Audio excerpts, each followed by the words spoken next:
7 বছর আগে সাংবাদিক খাশোগি হত্যার পর প্রথম যুক্তরাষ্ট্রে যাচ্ছেন সৌদি যুবরাজ। সৌদি আরবের যুবরাজ মুহাম্মদ বিন সালমান 7 বছর পর প্রথমবারের মতো যুক্তরাষ্ট্র সফরে যাচ্ছেন। আগামীকাল মঙ্গলবার তিনি ওয়াশিংটনে হোয়াইট হাউসে যুক্তরাষ্ট্রের প্রেসিডেন্ট ডোনাল্ড ট্রাম্পের সঙ্গে গুরুত্বপূর্ণ বৈঠকে অংশ নেবেন। এই বৈঠকে মূলত তেল ও নিরাপত্তা দুই খাতে দীর্ঘদিনের কৌশলগত সহযোগিতা আরও গভীর করার লক্ষ্য রয়েছে। পাশাপাশি বাণিজ্য, প্রযুক্তি এবং সম্ভাব্য পারমাণবিক জ্বালানি খাতে দ্বিপাক্ষিক সম্পর্ক আরও সম্প্রসারণ নিয়েও আলোচনা হবে বলে ধারণা করা হচ্ছে।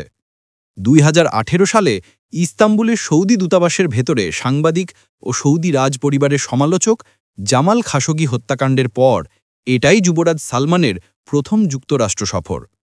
খাশোগি হত্যাকাণ্ড বিশ্বজুড়ে ব্যাপক প্রতিক্রিয়ার সৃষ্টি করেছিল। আন্তর্জাতিক মহলের অভিযোগ ছিল সৌদি গোয়েন্দা বাহিনী পরিকল্পিতভাবে এই হত্যাকাণ্ড ঘটায় এবং এর পেছনে যুবরাজ মোহাম্মদ বিন সালমানের প্রত্যক্ষ ভূমিকা ছিল।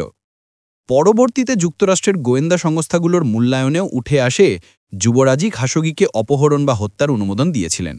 তবে যুবরাজ সালমান এই অভিযোগ অস্বীকার করেন। তবুও তিনি সৌদি সরকারের একজন শীর্ষ অবস্থানের দায়িত্বপ্রাপ্ত ব্যক্তি হিসেবে এ ঘটনার দায় স্বীকার করেছিলেন।